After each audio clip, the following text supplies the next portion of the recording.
What is up, ouncers? That's right, we're starting that for season 3 of the 1 Ounce Pour. If you're just joining us, welcome, because this is probably going to be the most exciting season of the 1 Ounce Pour ever. We have heard you people out there saying, oh, your guys' demographic is all men. Well, guess what? Hit a new demographic. Brum, brum, brum, brum. Today's guest is Sara, who happens to be my sister. And we had this whole rigmarole set up because you were worried about just being introduced as my sister, because that's not cool enough. And we were going to give you like 100 titles. Yeah, what titles should we do? Sarah B. Green, Queen of the Andals. Yeah. I mean, I would actually say the OG single mother dog, you know? I've had my dog for 13 years. There's so many people who are like up on the gram with all of like their new pups, their new dogs. They're new to the dog mom game. They like want to proclaim this title, but bitch, it's been 13 years. So we're going to go ahead and throw that title in there. Queen of the dog moms. Queen OG. of the dog moms. Auntie Supreme. Gotta have the Auntie Supreme. Like, you know, you got your taco Supreme. You got your auntie, but then you get your Auntie Supreme. Yes. Hell yeah.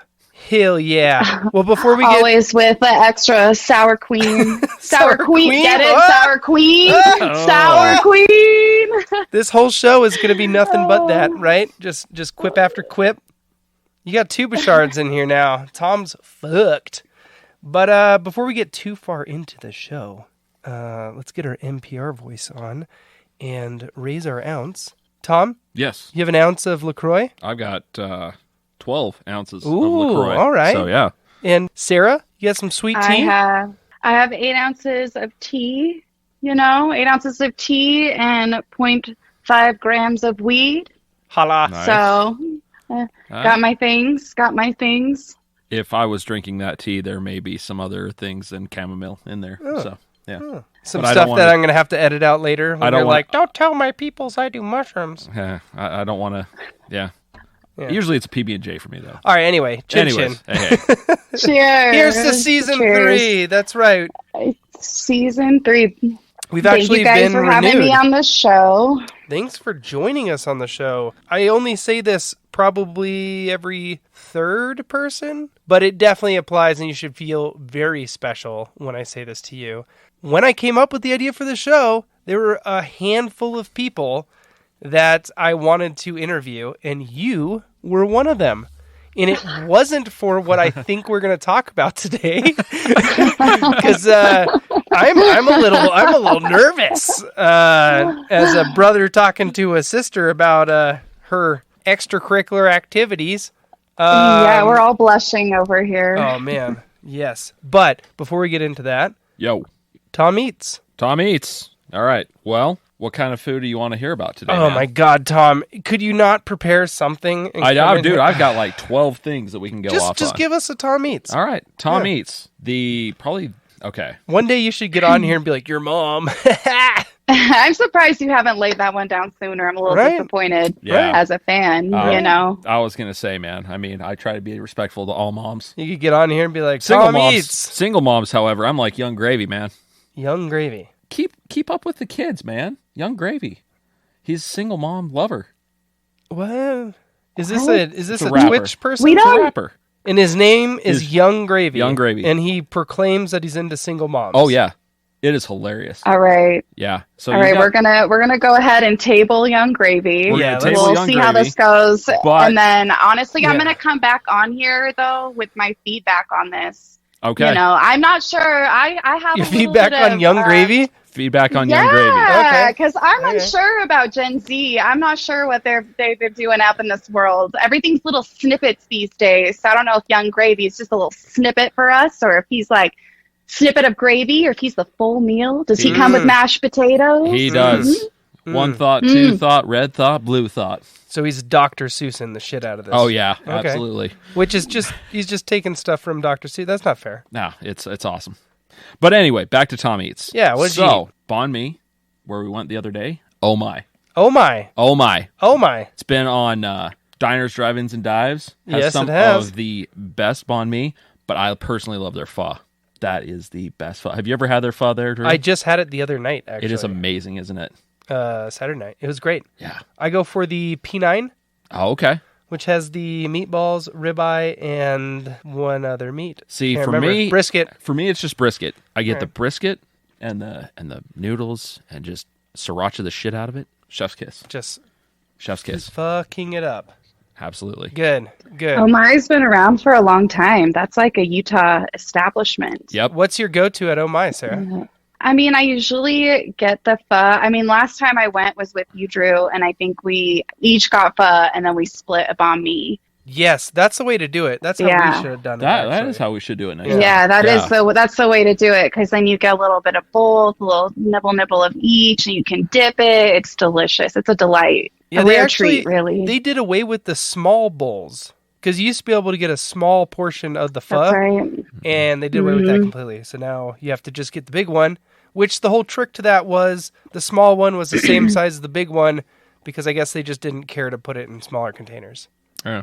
So Laziness at its True. finest, man. oh well, Oh, well. oh well. Anyway, Tom Eats. Yeah, Tom Eats. Now, Drew's Brews Cruise. Yes. So this one I've been waiting on, actually. It's the Roadhouse Mountain Jam Roadhouse. Volume 8. It's been 3 months of waiting for the Draper liquor store to actually get it. Oh, okay. Nice. Yeah. And now that I have it, it's kind of that whole, like, you're waiting for it. First sip just tastes amazing because I think the weight added to all of it. But, Probably. yeah, it is Probably. a hazy IPA. And if you've ever Nice. had their other mountain jams, they're pretty good. Roadhouse. Roadhouse. Look them up. Good stuff there. So we were trying to toy with an idea here, Sarah, and maybe you can throw in your thoughts. Season 3 needs to have something exciting because we have Yeah. Drew's Brews Cruise, then we have Tom Eats. What do you think should be a tertiary segment? Is it just shutting the fuck up and letting our guests talk, or maybe something else? Oh, you know what I would really love to see Yeah. is at the beginning, like a fully baked introduction. Like I just push a button and it just goes through. No, like, you know, you actually introduce yourself and Tom and your guest and your segments. Oh, we Oh. should do that. Oh, right oh, now. Do it. Oh, do it. I'm excited. Ah. I'm right. excited about this. Tom, I think you should actually start this out because now I'm nervous. Okay. All right. This is about bragging about ourselves, and that's something I can't really do that well. So Tom Cook, top shelf dad shit.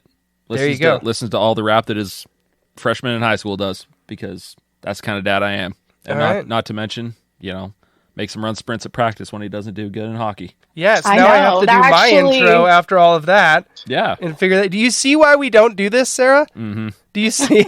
I do. This is like sheer chaos. I actually was thinking, like, my little Virgo side project manager just wanted like a note and an email, like instructing me on what the fuck's going to happen in this podcast. But goddamn, you two are a mess. That's half the fun, right? Controlled chaos. Yes. Yes. So anyway, if you've listened to the 1 ounce pour in the past, you'll know that I am the big dog. Is that good? Drew Bouchard? Okay. Big dog, right? Ruff, ruff. Anyway, I have a lot of hobbies, and I have mastered none of them. So now my hobby is talking to people about their hobbies. Nice. I like doing woodworking. I like mountain biking. I like boxing. I like going to breweries, archery. There you go. And those are some of my hobbies. Yay! All the things. All the things. Man, look at that. So Round of professional. applause. You know, one day I'm going to write that down, and it'll be like my little intro. And you're going to be like, I taught him that. So all Sarah, me. That's all me. introduce yourself in Yeah. the proper format so that we can take notes, edits, and figure out how we're going to do it in the future. Oh, yes. I'm so happy to be here to, properly guide you. You can just call me Shepherd Father Sarah. I'm happy to be here. Another title. Happy to lead you. Another title to add to my Nice. very lengthy book of titles. But yeah, my hobbies, the reason it's taken me a minute to get on here is because they're a bit taboo. It's a little bit, not something that is for everybody, and it's some that's not necessarily for like brother and sister to be like, ooh, this is a comfortable topic. It's that why you- still kind of hot in here. Is that why you brought me on, Drew? We're getting hot in here. No, it's really not that taboo. So my biggest hobby right now, my biggest thing that I just finished my first showcase is I'm a pole dancer. So I started doing pole at the end of 2019, just before that nice little pandemic-wemmy hit.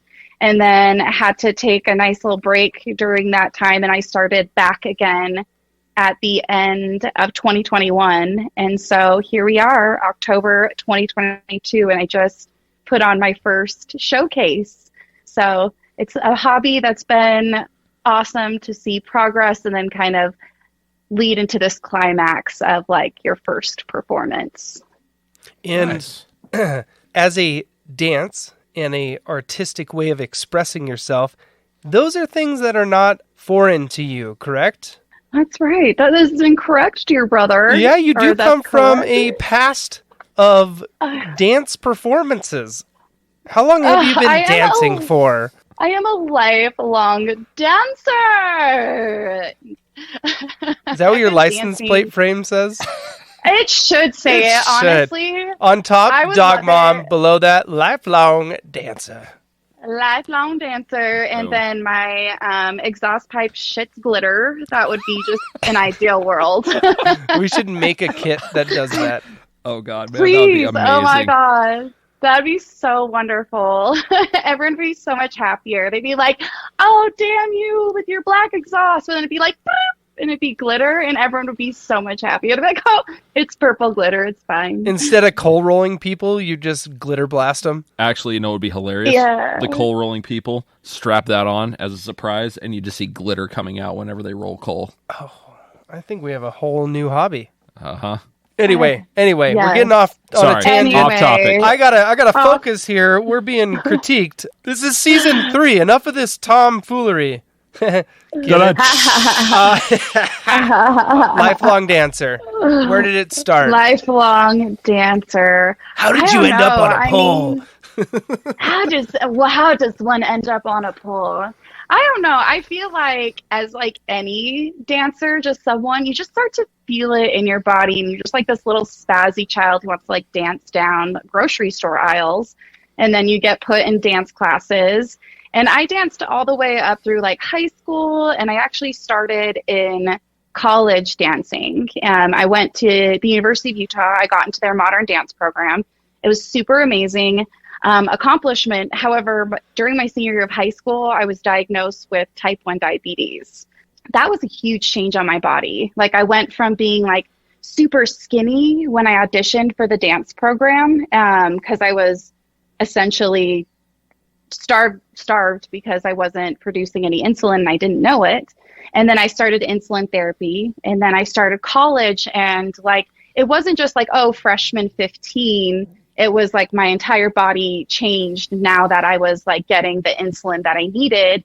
And I went from like around 112 pounds, like all the way up to like 150, 160 pounds going into this dance program. And dance was so much about like your body image and how you looked and everything. And I just felt like the instructors like looked at me different.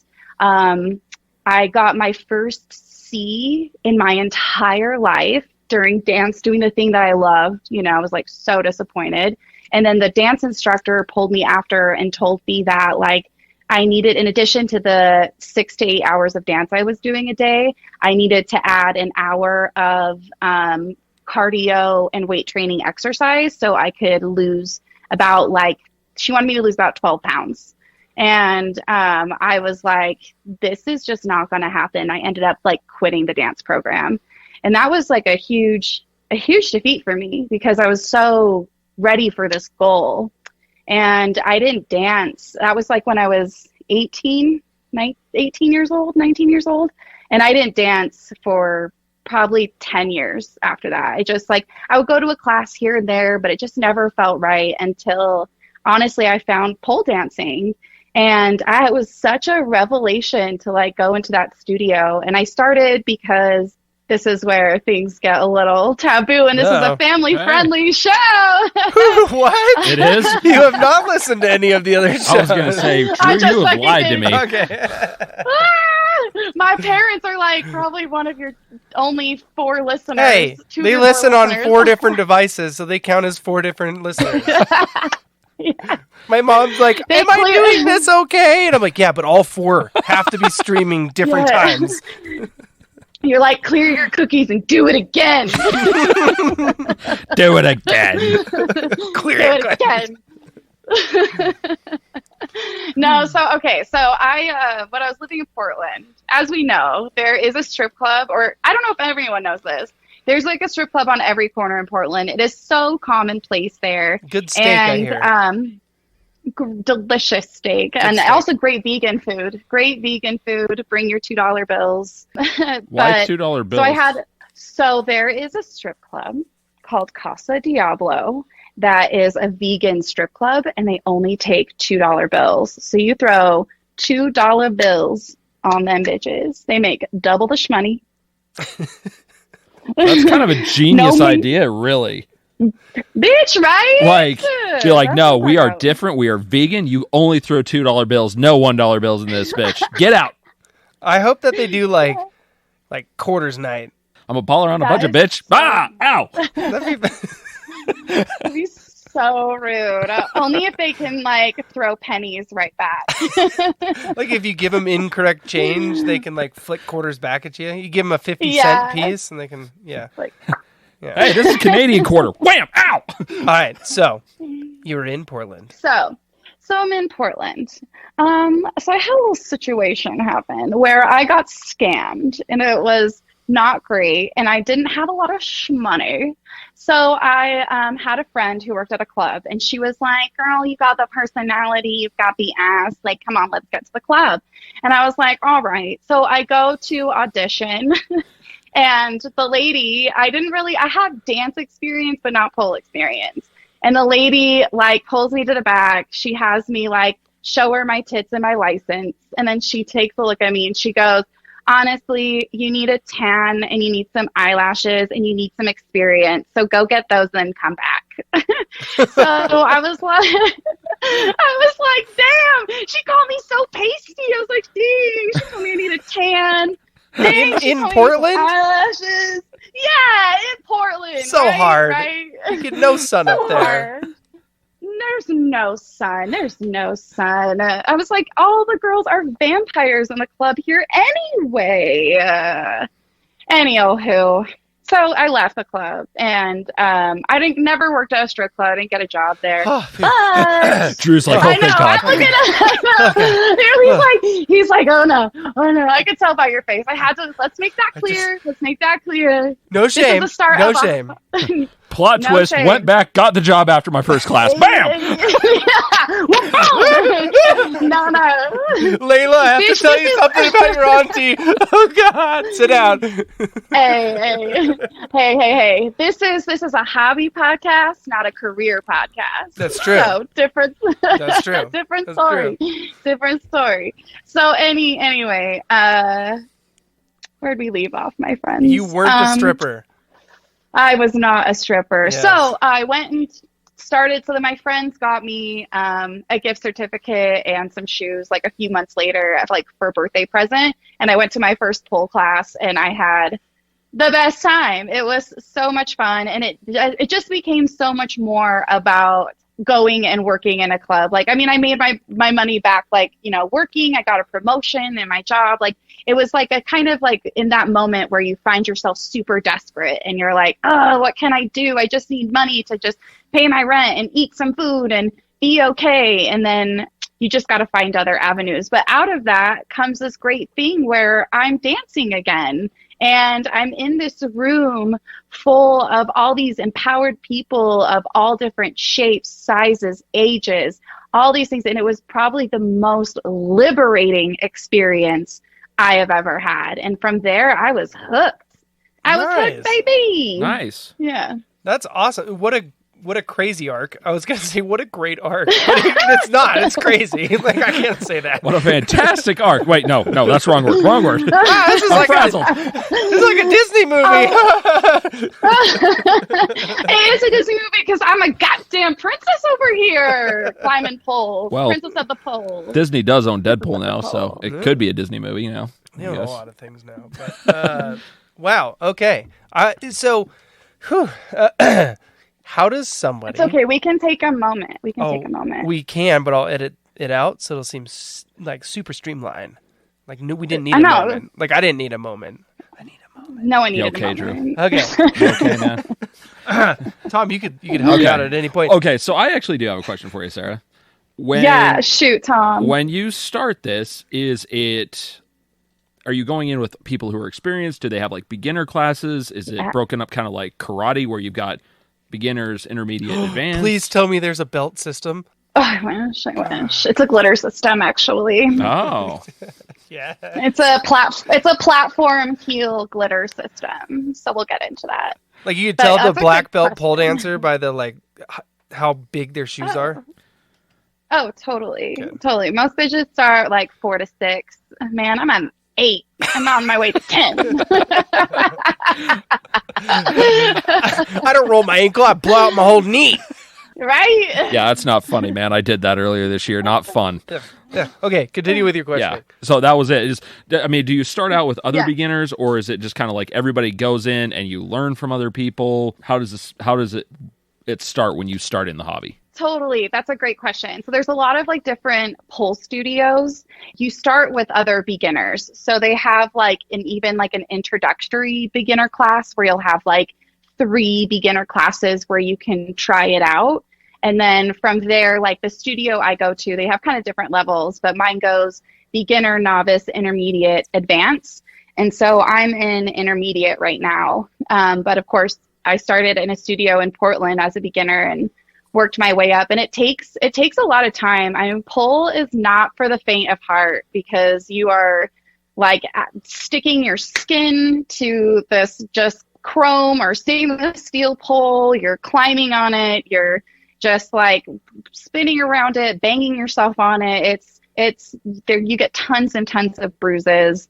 It's like the strength of it. You have to you really see yourself progress and see how strong you get. Like one day your ass is on the ground and you're like trying to lift it up with your hands and shoulders and you're like, I can't do it. And then, you just keep working at it like anything, like any hobby. And then next thing you know, you're tipping your asses to the pole and you're tipping upside down.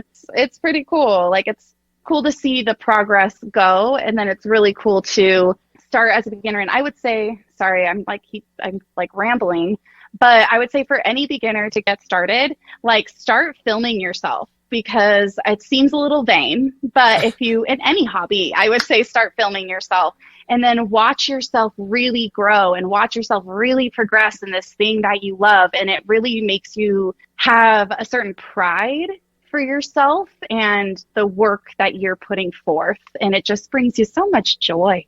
That actually makes a lot of sense, though. It's almost like watching game film for any other sport. You're like, okay, what can I do better? Yeah. This is... Well, what's crazy is, like you already stated, this is such a taboo thing that doesn't really need to be taboo. I mean, I get why it is, because it's associated with stripping, and that alone is a taboo in its Well, own let's be right. clear. It's not associated. It came out of the clubs. I think that that's a clear distinction that we Well, need to talk make to and a us a little respect bit. that we have to show. Yeah, talk to us a little bit about the history of it, because I know that you know Yeah. a lot about the history of it. Yeah. So there's, there's like ancient pole. Pole goes back like thousands of years. Like, cause there's like Chinese pole, which is like two sticky poles together, and that's a male sport. There's also one in India, and I hope I don't butcher this name, but it's called Melakambe, and that's also a male sport where they're climbing a wooden pole. Really, like the foundations of exotic dance and pole, like or pole fitness, like what I'm doing and what a lot of people call it, it really got its derivatives from the strip clubs.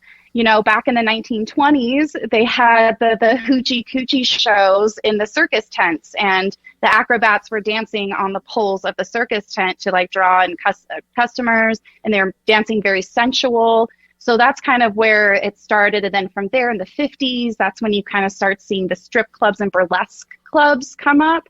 And then in the 80s, that's when you have like the modern day strip club boom.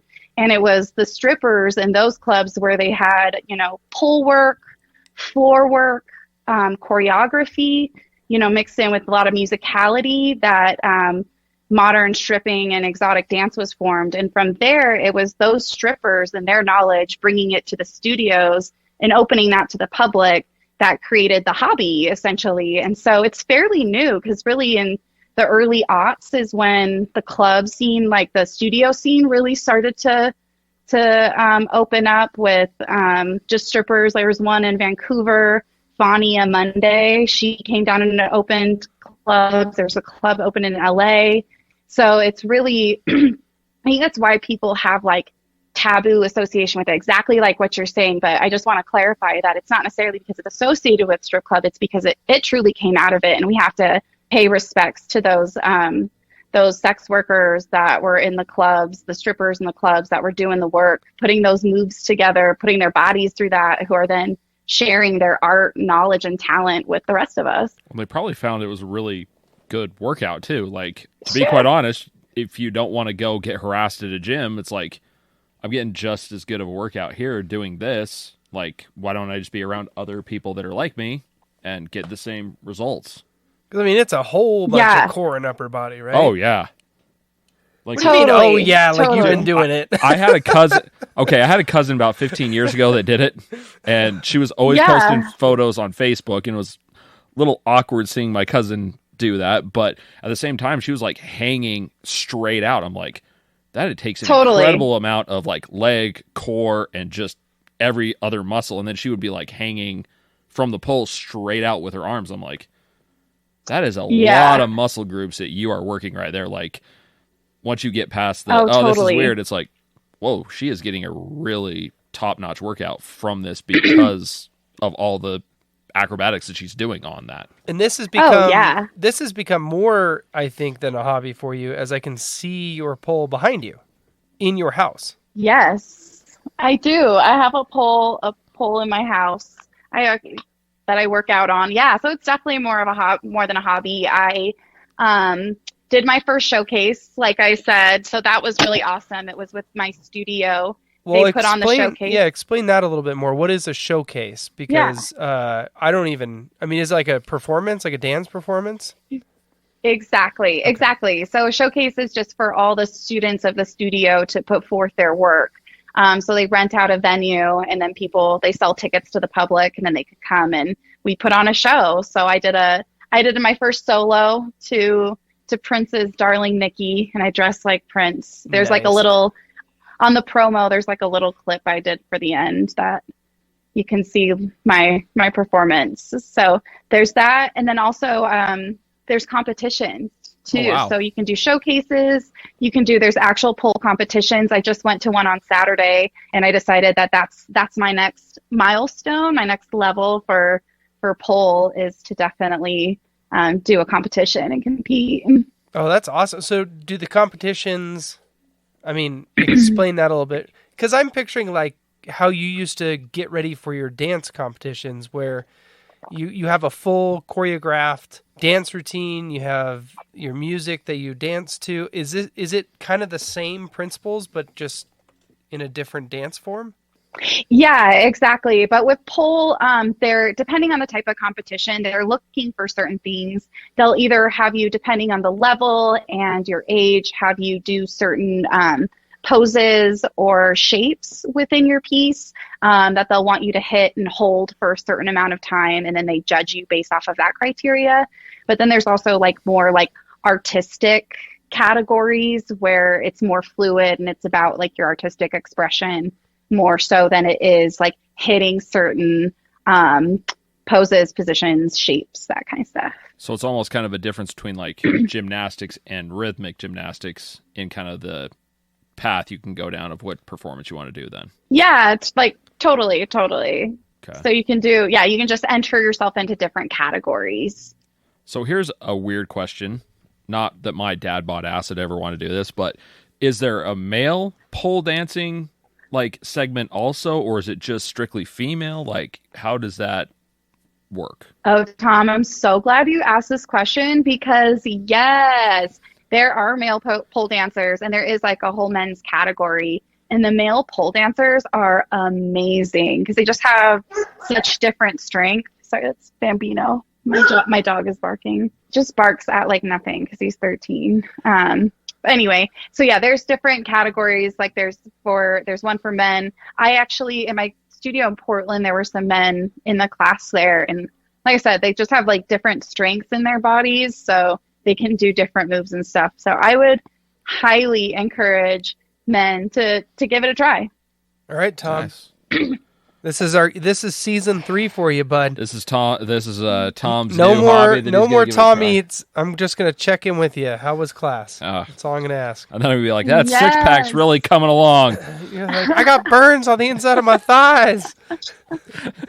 Yes. They were making fun of me in class. I don't want to go again. Okay, so this is something that I didn't realize. Phooey on me.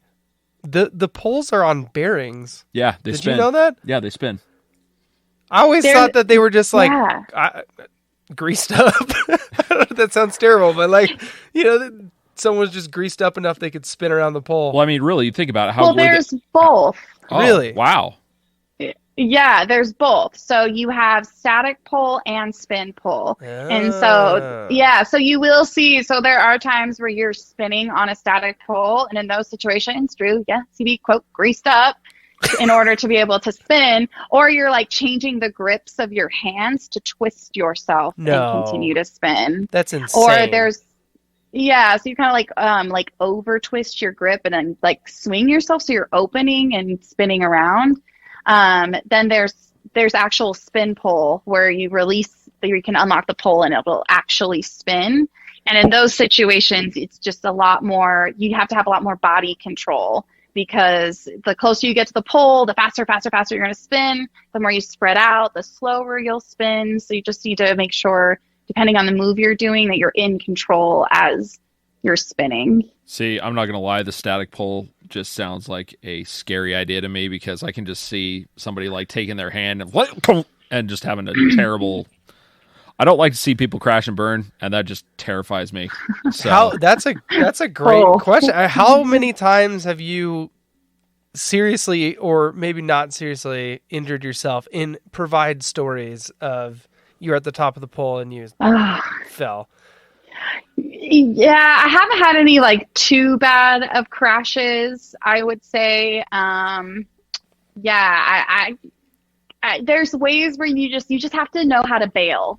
Like if you're in something and you're like, oh no, I'm sliding or I'm gonna like fall off, you have to just, anytime you're learning a new move, especially aerially where you're gonna invert your body, you have to learn how to escape that so you don't crash. So there's been times where I had a crash mat below me where I've just like been like, nope, and I've let go and like fell to the ground. But I haven't, thankfully, had any like too crazy of injuries. The crazy thing I had was from when I was training for my performance. One of the moves I did, it's called a Marley or a suicide, and the pole is on the back of your leg, and you're essentially like holding your legs and spinning around. But I got my boot was really like way too tight when I was doing it. So I got like a really bad Charlie horse and I fell off in the middle of like practicing. And then the next day I had this massive bruise, like from the bottom of my calf all the way up to like the back of my thigh, just huge, like in the knee pit, everything. It was so big and it was a little From the swollen. Charlie horse or from the fall? It was like, I think it was both. I think it was just like a combination of things. Like the boot was too tight. I was like losing circulation. I got a Charlie horse, then I fell, and then it just was like exploded into this massive bruise. But it was kind of badass. Yeah, I mean, people are like, "How'd you get that?" And you're like, "Pole dancing, what of it?" And if you, okay, I'm gonna stop talking now. So, what kind of advice would you give people that are getting into pole dancing? Because this isn't like picking up a quick hobby and going for it. This is a big deal, right? You got to be invested in this. What would you tell people wanting to get into the hobby? Yeah, I would say be patient with yourself and don't compare yourself to others. Like, you are on your own journey. This is for you to express yourself and truly be in your own body. So I would say just focus on that and set goals for yourself on like what you're trying to do. And don't think because, you've never danced or you've never climbed or you've never done anything, like literally anyone can start pole. I would encourage you to check out a pole showcase from your local studio, or go check out some of the competitions, maybe check out some of the beginner people. Some of the advanced people might like be too intimidating, but start with like you'll see, like it's really for everybody, every shape, every size. One thing that our mom said after my performance was that it was so amazing. She said it was so amazing to see so many different women like really loving their bodies. And so that's really what it's about. So if you get started, start there. Start with like knowing that this is a loving journey for yourself and for no one else, and get ready to have fun because it's amazing and awesome. Nice. That is amazing and awesome. That's way cool. Start a motivational speech right there. I thought that we were gonna. I'll start crying, but no, it's just me. No worries. No worries. I need to learn to love your body. Okay. Love your body, bro. Love your body.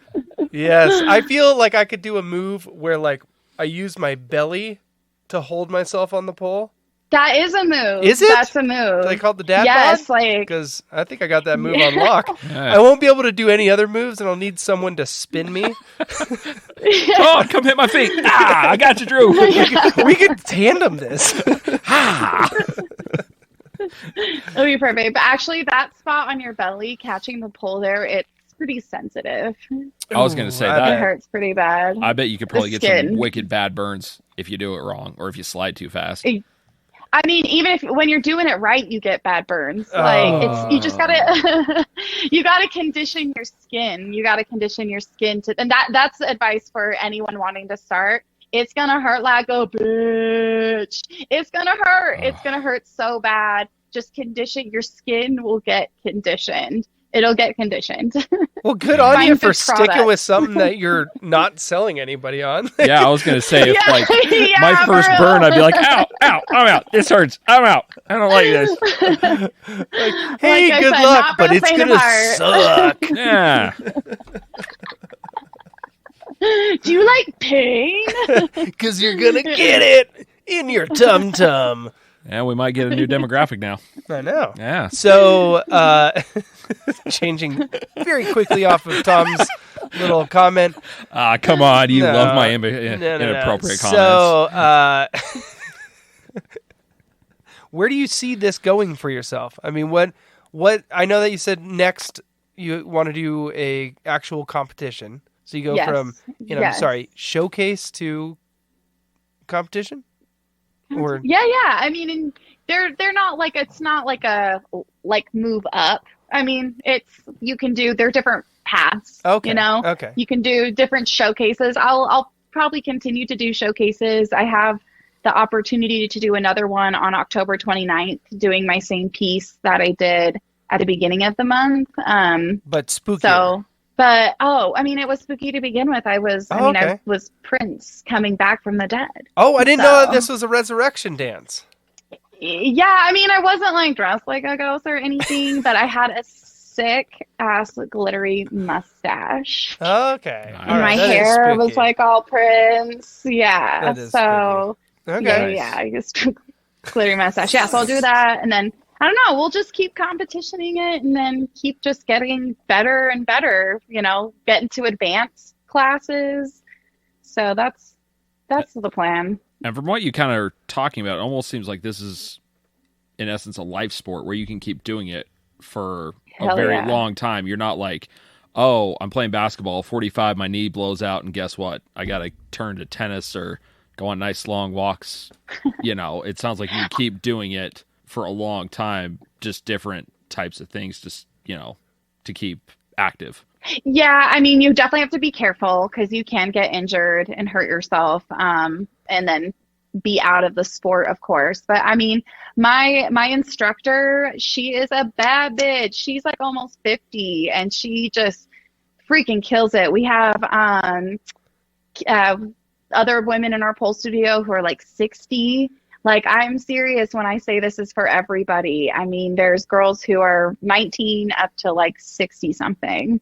So it's like, yeah, any age, you can just keep going, keep doing it. And as long as you keep conditioning your body, taking care of yourself, don't get injured, you'll be fine. Don't get injured. Don't get hurt. Hope I'm still playing hockey in the 60s, man. So what would you say your biggest takeaway from this hobby has been? What has touched your heart the best? I mean, yeah, give us some words of wisdom from the pole. Oh, right. All right. Let me get up on this pole over here.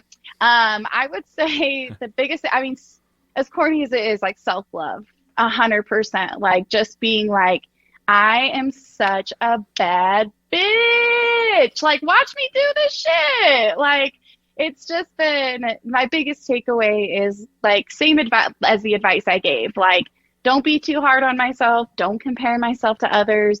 This is my journey, I get to grow at my own pace. And, like the growth has just been so freaking cool to see. I was looking back at videos. I'm just like, wow, like that's my biggest takeaway is like the growth never stops. It doesn't stop with your sport and your hobby. It doesn't stop with yourself. That's just life lessons right there. Nice. Oh, absolutely. I mean, nothing feels better than, you don't have to pinnacle a hobby to feel amazing, but when you get that like next level, you're just like, oh my God. I was just mountain biking, and for some reason, like everything's I haven't been mountain biking a whole lot this season, but what I've done is like focus on certain things I want to get better at. And it was on Tuesday, I just like hit every corner perfectly. And was like, oh, I got back. I was so jazzed. Like, I think that's something people miss out on with hobbies is, like, if you're not feeling jazzed, like, and if you're not holding on to that moment where you're feeling jazzed, you're doing the hobby wrong. It's not a competition. Totally. It's a hobby.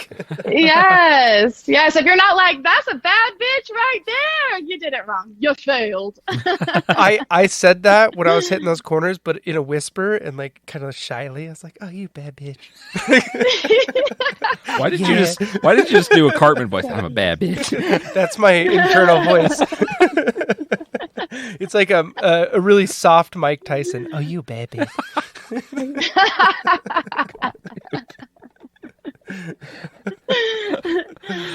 Oh my God. Okay, so any last words on the poll? Because I got to switch gears here before my capillaries in my face explode from being so red.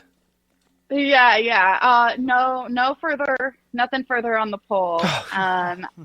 I guess if you want to follow me on Instagram and see my poll progress, it's at Sara_B_green. No, put your phone down, Tom. No. Yeah. Drew, I want to tell you, my Instagram is kid-friendly now. Okay, good. It is kid-friendly now. It is not like when we were at peak. It is now kid-friendly. All right. So, Sara_B_green. Follow for progress. Sara, Can no we H. can we Follow for also progress. say that people could reach out to you with questions in regards to getting started in pole dancing? Oh, fuck yeah. Yes. Bring on the cues. Hell yeah. Well, cool. Mhm, The mhm. next subject, now that we're off of that subject, you got to talk to us about your plants. This is another lifestyle. Come on. Yeah. This is a hobby in itself. You got names for all of them. You got half your wall decorated in them. What got you into plants? Because I never knew you as a plant person until one day you were a plant person. May I just say, well done. I I know. kill my basil plants when I try and get them from the grocery store. Trash. It's like trash. It's like garbage. We'll talk about that. Yeah, I mean, I feel like plants are such a poppin' hobby right now, too. I feel like everyone just perked up with like, ooh, plants. Talk to me about your plants. Yeah, I have. I would say I have been an avid plant collector since probably 2016. Oh. Yeah, and it's all started. And the thing is with me and my plants is I don't buy very many of them. I either have them gifted to me or I steal them and propagate them. Nothing wrong with that. Okay, so focus There's on this. nothing wrong with We that. got to focus on this. Explain your plant heist to the listeners because I'm very intrigued. I'm picturing Listen. this whole Ocean's 11 scene going on. Like, you're in there for the plants, not the party. Bruh, it's an operation. We are there for the plants. We're there for the plants. Yes, 100%. But we gotta talk to them. This like hush hush. Don't be telling my secret to everyone. And don't, if you guys are gonna start doing this, be low key. Be low key. Okay. So a lot of times I ask. It's not a complete thiefdom, but there are been times where I've been in offices, in country clubs. Oh. And they have very nice plants. Okay. Very nice plants. All right. So you just walk on up. So one of my favorites is a pothos. Those are really easy to take a little snippet of. You just got to find yourself a little node hanging off like a really nice leaf and just go ahead and take your fingers and just pinch that right off. Put it in your purse. Go find yourself a water fountain and a little towel and wrap it in it. Take it home, put it in a glass. Propagate that bad bitch, and then just keep propagating it until you got like a full plant. It takes a lot of time, but there's people like me who like will just go and like buy or like not buy the plants and just sorry my baby's okay. Hey! All right. Okay. So anyways, back to stealing plants. Yes. Take your little cutting, put it in some water, and keep propagating it. Another thing I do is if I go to friends' houses and they have beautiful plants, I ask them for a little cutting. So with that, since I've been gifted a lot of plants, I take a lot of plants. A new thing that a lot of people were doing during the pandemic, because everyone bought a plant tea during the pandemic and just was like, I'm a plant mom now. And I was like, bitch, I'm the OG. So another title for me. And OG plant mom. Hey. OG plant mom, OG plant thief. And We're going to have to hashtag the shit out of this show now. Yeah, we are. Thanks a lot. so many tags. Hashtag plant mom. Plant mom. So everyone names their plants, right? Everyone's like, oh, this plant I got, it's Delilah. Blah. And I'm like, they're like, what the fuck's your plant's names? I have like 50 plants. But I realized since I thief them or get them from people, all of my plants are the names of the people I've gotten them from. There you go. So, yeah. Now they get to live in infamy. So well. Yes. What about the like I have, country clubs though? Do you got like a country club named plant? Oh, that's CC Country Club. All right. You got this figured out. Yeah, I mean, shit. We got Jason, we got Abram, we have the Andreas, we have the Erica collection, we have Lisa and Lisa's babies, we have Ree, we have, I mean, I could just go on. There's so many. There's so many plants. Nice. There's so many plants. Yeah, but the big ones behind me, that big palm I just bought. So you actually bought a plant? Wow. All right. I did. Yeah. I wish you would have told I us the tried. story of how you stole that out of a hotel or something. That would have been brilliant. That What you got to do is wear a epic. big trench coat and walk up and pretend like you're taking a shit on the ground, and then you just scoop it up and get the fuck out of there. That's the new story. When people come to your house, you're like, wow, where'd you get this plant? Oh, I wore a trench coat, pretended to take a shit, grabbed it, scooped it, got out of there. I'm actually just picturing somebody just like running up, grabbing a palm and like trying to run out with Just it. Like, running. yeah, like, that's mine now. I got you, baby. No, that sounds like a two-man job. You got to have someone distracting, whoever's standing guard of the palm, someone coming and grabbing the palm. Somebody in a corner, hey, I'm taking a shit over here. See, Tom, we got a two-man operation. I don't know why we're doing this like horrible accent. I'm not either. stealing a palm, dude. If I'm going to go to jail, it's going to be for something cool, not, what did you go to jail for? I stole a plant out of a hotel. Like, they'd respect you in prison if you told them that. Well, at least I wouldn't get honestly. beaten. They'd be like, hold on, is that a crime? Yeah, it is. Please don't beat me up. Please don't beat me up. Yes. Okay, so if somebody wants to get into plant thiefdom, how do you suggest, besides, exactly how you explained it before, what's the mental mind state they need to be in to go into a country club and steal a plant? What are they looking for? Yeah, absolutely. So first things first, never steal plants from friends. You always ask. You got to get consent to cut a plant from a friend. From corporates, however, that's a different story. Those plants don't want to be there anyway. So you can just like walk up, be real chill, and find yourself a nice little node. Like I said, find yourself a node. But what is a node? A node is like... Because if you told me to point at a node on a plant, I would just hover my finger until you told me to stop. Yes.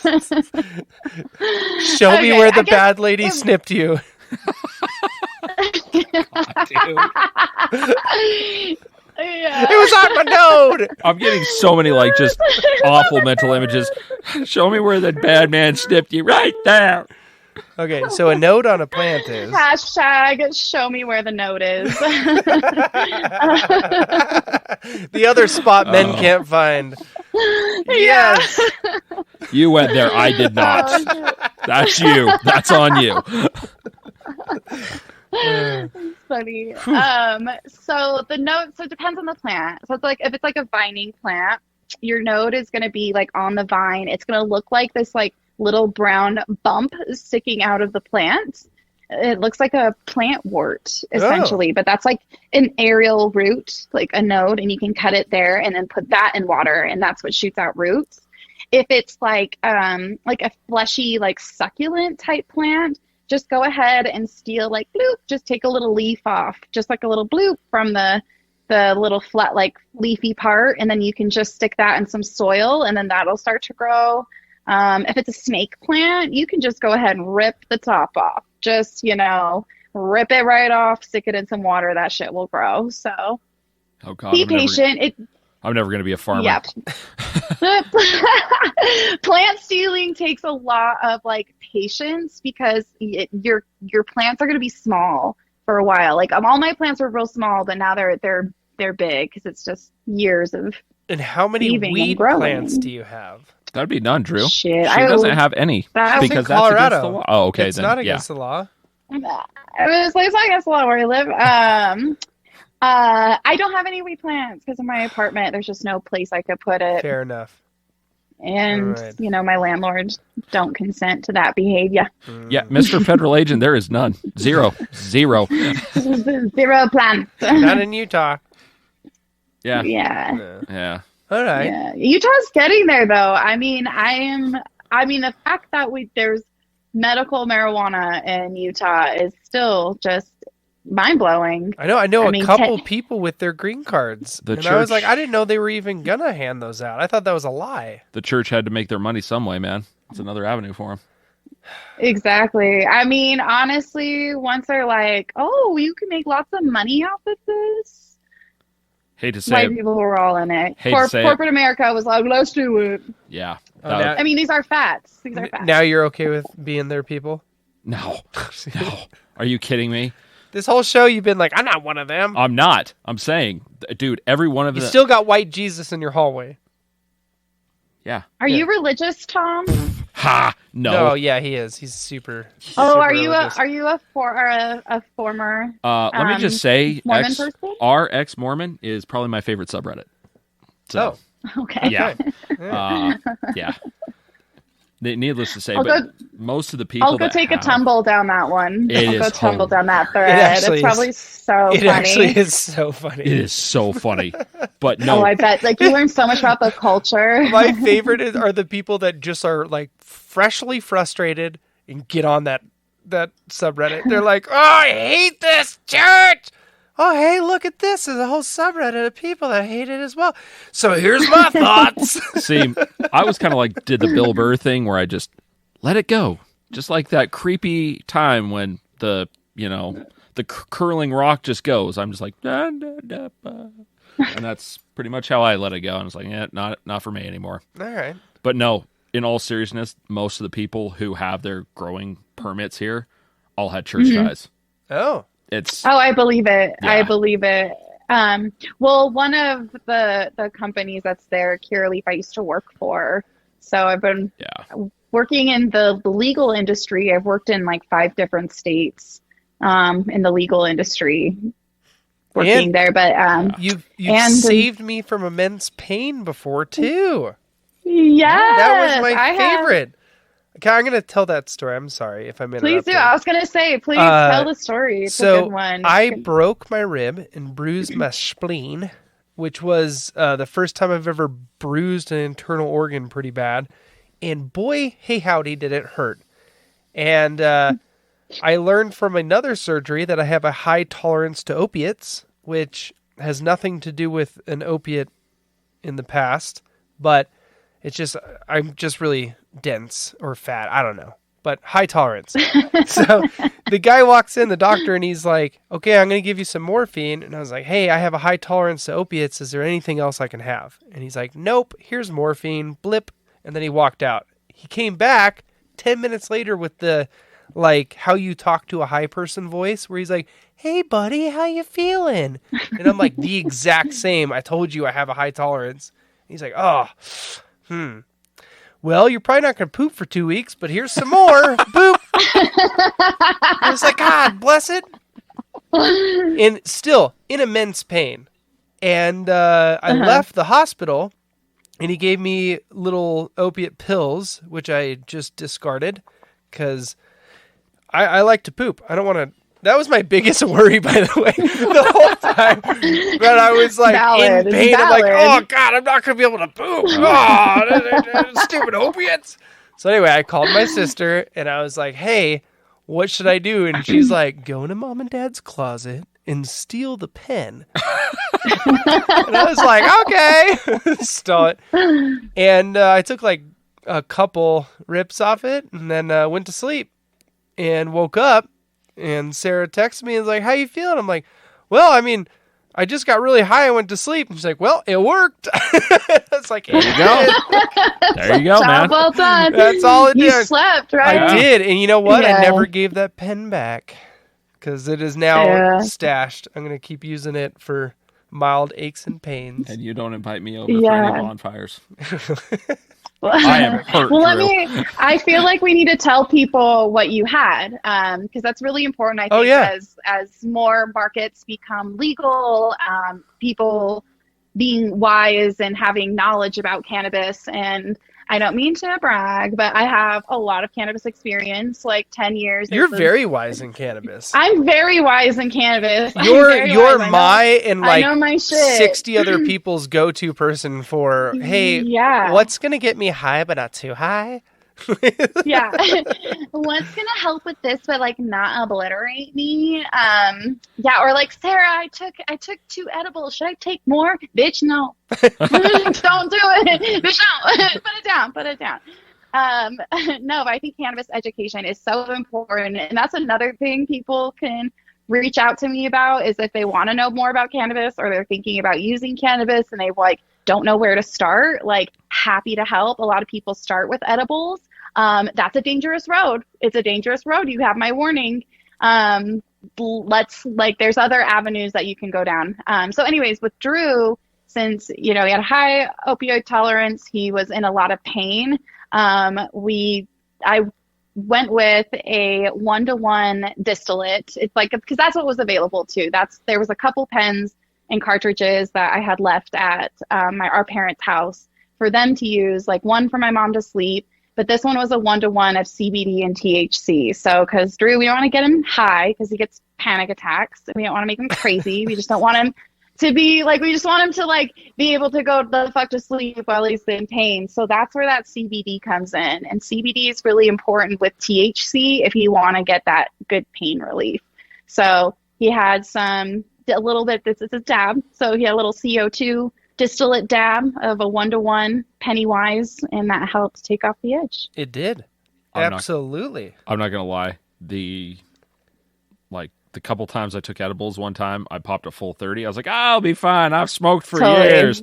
And then I'm like, oh, dear God, this feels like a mushroom trip. I'm going to lay down and cry until it goes away. Oh, I mean, Sarah's been there multiple times. I am not a weed person. I thought I was in high school because Utah, we just smoked ditch weed. Sticks and stems, homie. Sticks and stems. Man, I think the best one was when you were coming up to Oregon and you're like, hey, can you go get me XX and X? And I was like, absolutely. I know what I'm talking about. Walked in there. I had no fucking idea. And I got 4 joints. And then we all sat on the back deck. And Cody, who was on 2 shows ago, and myself decided to smoke a joint each, which was dumb. And I just cold sweats and started floating away. And being like, don't talk to me. Don't touch me. Don't look at me. He was like, I'm going to go to bed. Yeah, that's... I was like, okay, bye. See me? I eat burritos, I watch The Simpsons, and I'm a happy camper for about 3 hours. I wish that was exactly how it was for me. I wish that I could have that. No. Instead, I'm like, oh, I got to go to bed. Goodbye. Everything's just better. It's funnier. Food tastes better. I agree. I don't drink alcohol. I haven't drank in 2.5 years. Congrats. Yeah, we love that. We love Tom, what are you on? 13 years. 13 years? Shut the fuck up. I didn't know you're a sober person. Yeah. Yes, hence why the 1 ounce pour is... why LaCroix is my drink of choice. Pendleton for Drew, LaCroix for Thomas. Yeah, Oh, okay, cool. I love that for you. Yeah, loved... And I love it for me too. Yes. Love sobriety. Yeah, loved beer a little bit too much in college. And when you start planning your bills around your alcohol, you realize I got a problem. And kind of stepped away. I'm like, I'm done with this. So absolutely. When it's like, for me, it was interfering with my life. Like I was not like... It was that time in my life where I was like, I'm getting scammed. I have no control of what's around me because I'm just drinking. You know, I wasn't leveling up in work and life or anything like that because I had this blocker. And it's like, as soon as I removed that, my life got so much better. It was like I was like hitting all these milestones, leveling up. It felt great. I mean, but it was hard as fuck though. Not drinking is fucking hard. I hate to tell you, it doesn't get easier. You just got to stick to it. Yeah. Dude, your guys' journey is like, I feel like there's things that I can think about and be like, oh yeah, I could probably do that. That is crazy out there. It is so like, fucking you guys, hard, dude. Congrats. Seriously. Thank you. There needs to be more public acknowledgement of that, because we live in such a society of like, beer, it's what makes you a man, and alcohol, it's what drowns your daddy issues, and then we don't get any of the like commercials where people are like, hey, just hanging out sober. Yeah, those would be fun commercials. I mean, really, I'd like to see like more balance, like within like bar scenes and stuff like that. Because like people who don't drink still like want to go out and still like want to enjoy themselves. And I will say like more bars are starting to have like NA or non-alcoholic options. Like it's getting better, but I mean, it's still super hard to find those spots where they'll like have some good drinks and make you feel like you're still like in the vibe. Well, this is how fucked up it was. Like, one time I pulled a D&E card when I was in my fraternity, and so I know I'm a couple years older than you guys, but it I literally was the DD. I went to the bartender. I'm like, hey, I'm the DD. Can I just get a Coke? He's like, no. Turns around and walks away.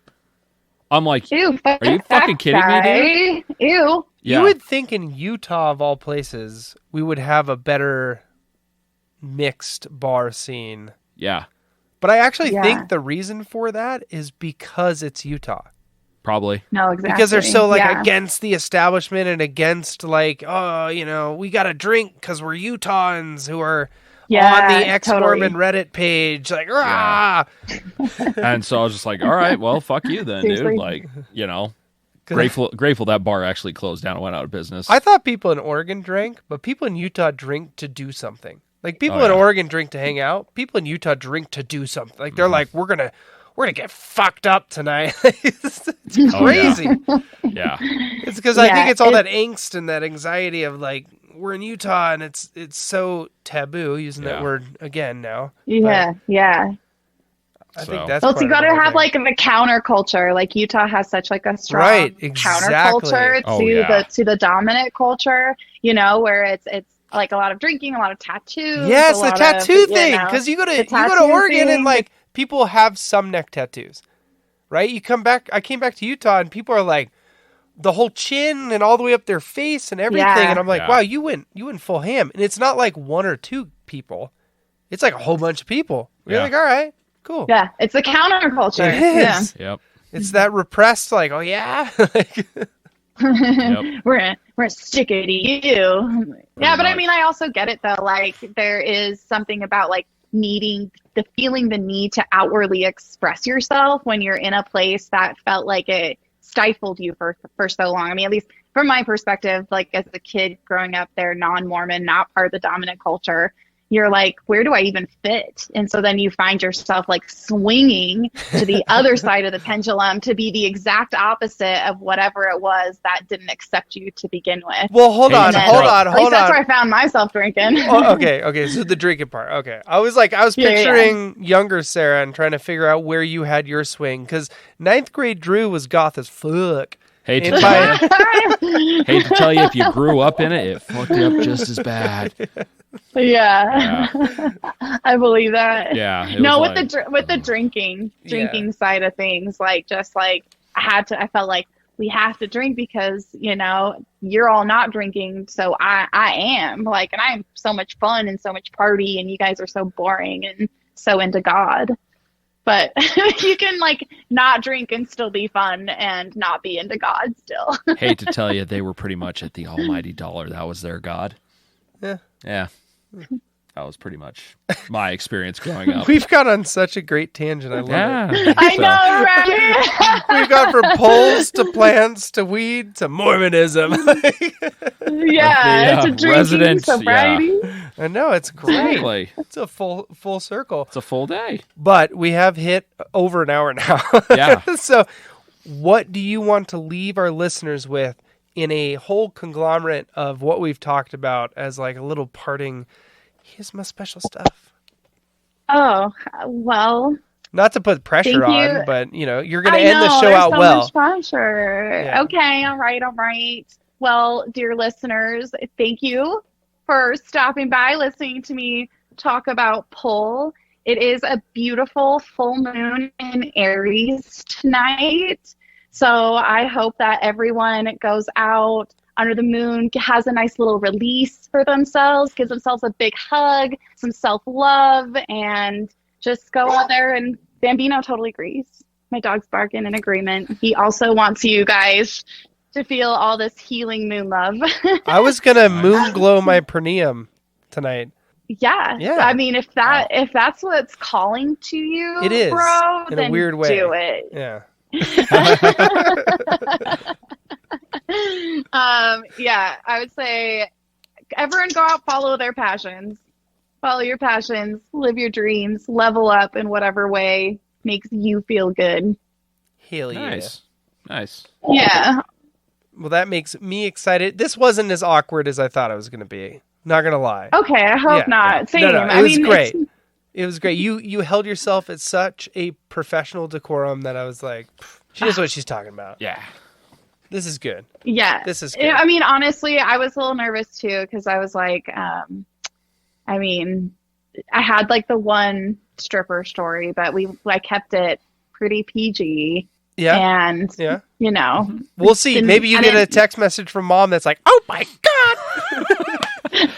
Why didn't you tell me?" I mean, she came to my showcase. She was at the showcase, though. Like, she saw it in real life. I was just wearing nipple pasties, and she was there for it all. So I feel like this won't be too big of a surprise to her. I think Dad's just more like shaking his head, just like looking off into the distance, like pretending not to hear what I'm saying. I don't need to listen to this episode, Drew. Sorry, I'll stream it, but the volume's gonna be off, buddy. On 2 of the devices. No, on 2 of the devices. Yeah, no, I mean it wasn't taboo. I mean, it's just like I feel like these are things like get it out in the open. These are things we should just be more accepting of. Absolutely. Yeah. Cool. Well, awesome. Well, thank you all for listening. All my ouncers. We're starting that for season 3, by the way. Ouncers. What do you think of that, huh, Sarah? Ouncers. I like the ouncers because I usually buy an ounce of weed at a time. Yeah, so you can be like, I'm an ouncer. We're an ouncers. I have to give credit to Bailey because he did text me. He's like, "What's all your ouncers going to think about season 3?" And I'm like, "Why did you come up with that?" Like, I should have come up with that. Just like the bonfires, campers. Yeah. All right. Yeah. So, Bailey, thank you for saying the ouncers. It's now mine. It's all mine. But, like always, drink it 1 ounce at a time.